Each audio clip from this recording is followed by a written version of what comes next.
नमस्कार, आप देख रहे हैं यंग भारत न्यूज और मैं हूं दीपक गौर। आपको आज की एक बड़ी खबर से रूबरू करवा देता हूं। बिहार की नीतीश कुमार सरकार ने बहुचर्चित युवा आयोग पर मुहर लगा दी है। इसके साथ ही बिहार में युवाओं की समस्याओं के समाधान को लेकर एक नई कोशिश शुरू हुई है। मुख्यमंत्री नीतीश कुमार ने राज्य के युवा आयोग के गठन का ऐलान कर दिया है।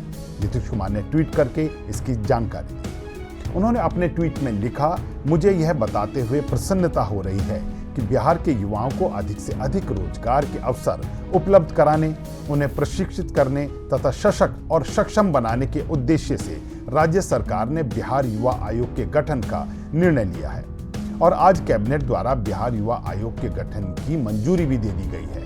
समाज में युवाओं की स्थिति में सुधार और उत्थान से संबंधित सभी मामलों पर सरकार को सलाह देने के लिए इस आयोग की महत्वपूर्ण भूमिका होगी। युवाओं को बेहतर शिक्षा और रोजगार सुनिश्चित करने के लिए सरकारी विभागों के साथ यह आयोग समन्वय भी करेगा। बिहार युवा आयोग में एक अध्यक्ष, 2 उपाध्यक्ष और 7 सदस्य होंगे, जिनकी अधिकतम उम्र सीमा 45 वर्ष होगी। यह आयोग इस बात की निगरानी करेगा कि राज्य के स्थानीय युवाओं को राज्य के भीतर निजी क्षेत्र में रोजगार में प्राथमिकता मिले, साथ ही राज्य के बाहर अध्ययन करने वाले और काम करने वाले युवाओं के हितों की भी रक्षा हो।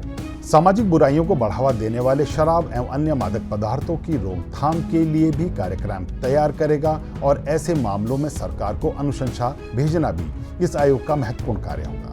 राज्य सरकार की इस दूरदर्शी पहल का उद्देश्य है कि इस आयोग के माध्यम से युवा आत्मनिर्भर, दक्ष और रोजगारोन्मुखी बने ताकि उनका भविष्य सुरक्षित हो।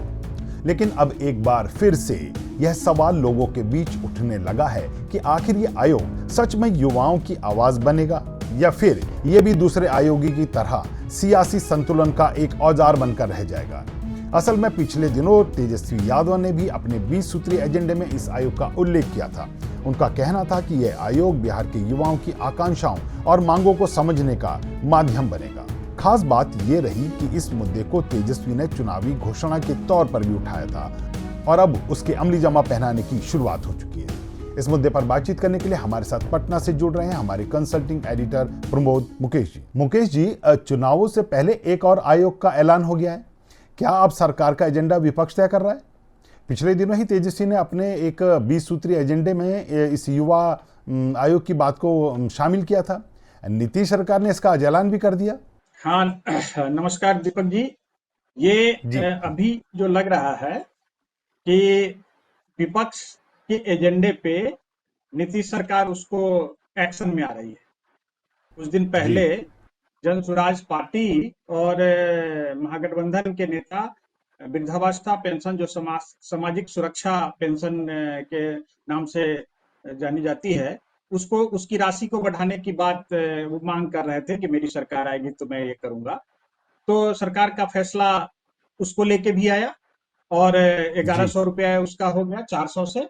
और आज के कैबिनेट में युवा आयोग, ये 2-4 दिन पहले ही तेजस्वी ने 20 साल बनाम 20 महीने का एक एजेंडा चार्टर जारी किया था कि अगर मेरी सरकार जी बनेगी तो मैं 20 साल के कामों को इन 20 एजेंडे से ठीक करूंगा, जिसमें तीसरे या चौथे नंबर पे ये प्राथमिकता में उनकी युवा आयोग की घोषणा थी। तो सरकार, जी अगर कहें तो सरकार या तो पहले से एजेंडा रहा हो, सरकार की रही होगी, लेकिन फिलहाल तो यही दिख रहा है कि विपक्ष एजेंडा तय कर रहा है और सरकार उस पर एक्शन में आ रही है। मुकेश जी, ये ज्यादातर आयोग राजनीतिक रूप से निष्क्रिय, सीमित बजट और अधिकार विहीन साबित हुए हैं। इस आयोग का भी क्या हाल वैसा ही होने वाला है?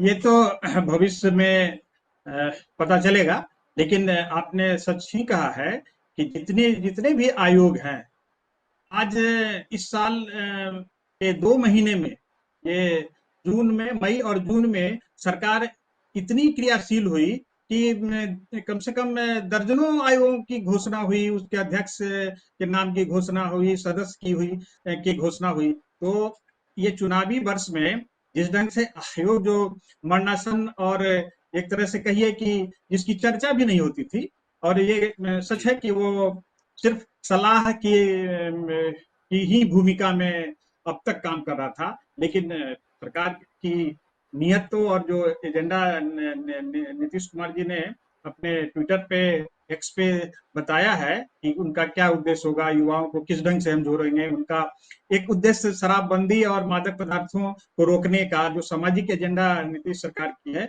उसको लेके है, रोजगार को लेके है, शिक्षा को लेके है।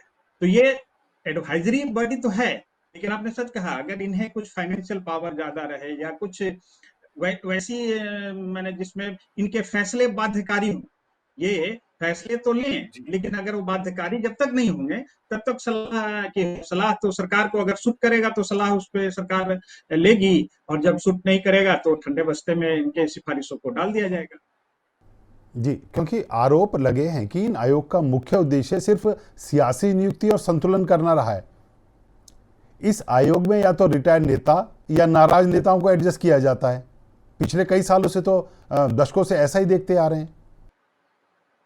एकदम एकदम सही आपने कहा। और मैक्सिमम जो अभी फिलहाल जो महीने 2 महीने में गिनती से मैं बोलूं कि सवर्ण आयोग हो, बाल श्रमिक आयोग हो, महिला आयोग हो, महादलित आयोग हो, अनुसूचित जाति आयोग हो, जनजाति आयोग हो, आप सवर्ण आयोग, राज्य नागरिक परिषद हो, धार्मिक न्यास बोर्ड हो, जितनी सारी मैं सूची में मैं बोल रहा हूँ, मदरसा बोर्ड हो, संस्कृत शिक्षा बोर्ड हो, अल्पसंख्यक आयोग हो, ये सब आयोग थे, लेकिन ये 1.5-2 महीने से किसी न किसी रूप से ये खबरों में है।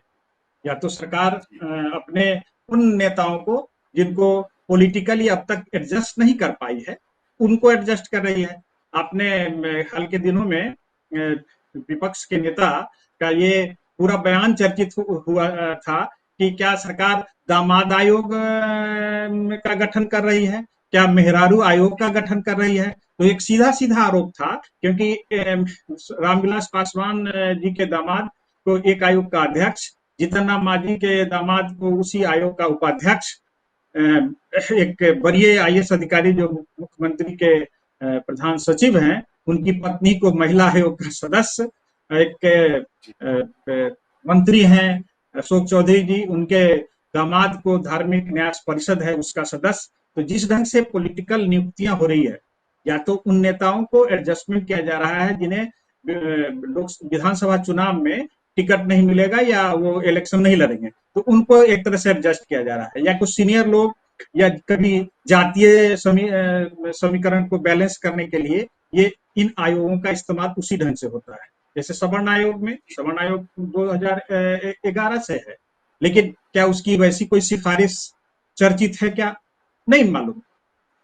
जब उसका, आपने सच कहा कि ये सिर्फ आयोग बन जाता है और इसकी सिफारिशों की चर्चा भी नहीं होती है, तो एकदम एडजस्टमेंट ऑफ जो नेता हैं जिनको अगर बोर्ड में जगह दे दो, या अगर सदन में जगह नहीं मिली है, या कोई अच्छा वैसा मलाईदार पद नहीं मिला है, तो इसमें सदस्य, उपाध्यक्ष, और क्योंकि कई आयोग के अध्यक्ष का जो पद है वो राज्य मंत्री के का दर्जा उसको मिला हुआ है, दर्जे तो का सुविधाएं भी जी मिलेगी जी और एडजस्टमेंट भी हो जाएगा।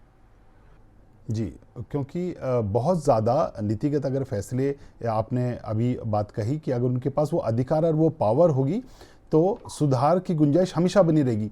नीतीश कुमार ने भी अपना जो ट्वीट किया उसमें उस चीज़ का उल्लेख किया है कि ये आयोग सरकारी विभागों और जो रोज़गार की तलाश में युवा हैं उन दोनों के बीच में सामंजस्य का काम करेगी, एक समन्वय का काम करेगी, कोऑर्डिनेशन का देखेगी और उनको जॉब दिलवाएगी।